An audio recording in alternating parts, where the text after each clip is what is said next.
we've got the front end of the Z back together and it's on its wheels. So now I guess it's time to tackle the rear end.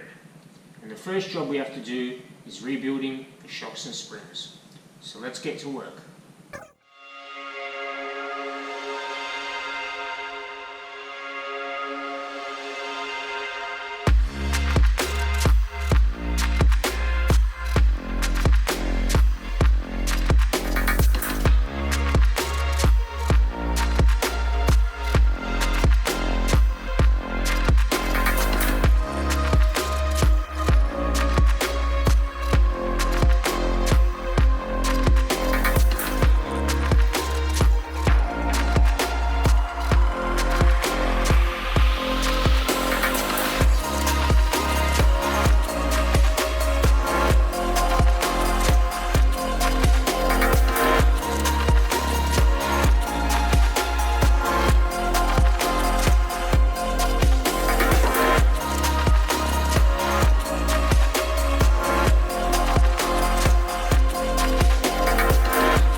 Alright, so I took the shock assembly to work and gave it a bit of a clean, and I gave it to the young fella there to give it a lick of paint.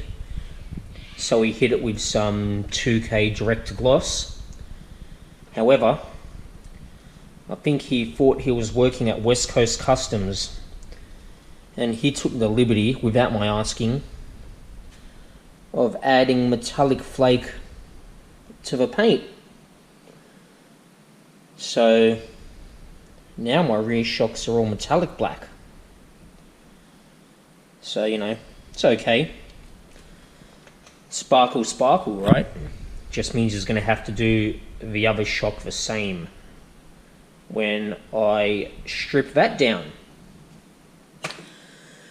And anyway, here's the old shock insert I pulled out. So it had been rebuilt once before.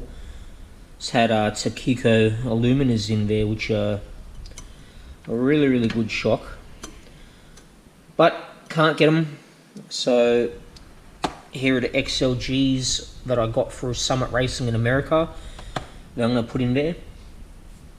Now, as you can see, I've had the factory spring painted as well. That's because I don't think I'm actually going to use the lowered springs in the back of the car. You see, these lowered springs will lower the ride height by 1.5 inches. But I'm also using old school trick everybody used to do, and that was putting 240Z front strut top rubbers in the back of a 2+2. So to show you,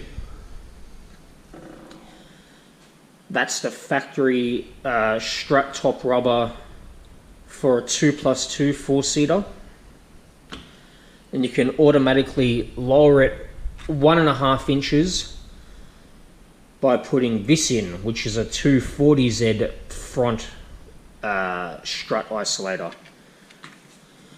So check out the difference in heights. So I don't have to change anything at all except put that strut top mount on, and I'm already dropping the car 1.5 inches. So that's an old school trick the guys used to do back in the day to lower the car without changing any of the suspension geometry. And I do plan on running some fatties on the back of this thing, and actually I wouldn't mind it having a little bit of rake. So I'm gonna need a little bit of clearance to run the fat rubbers on here with the wide tires. So I think honestly for now I'm gonna leave the lowered springs out, and I'm just gonna lower it by putting in the 240Z strut top mount, and we'll see how it looks, and if it needs to go lower I can put the lowered springs in afterwards. But yeah, alright, let's get to putting this all together.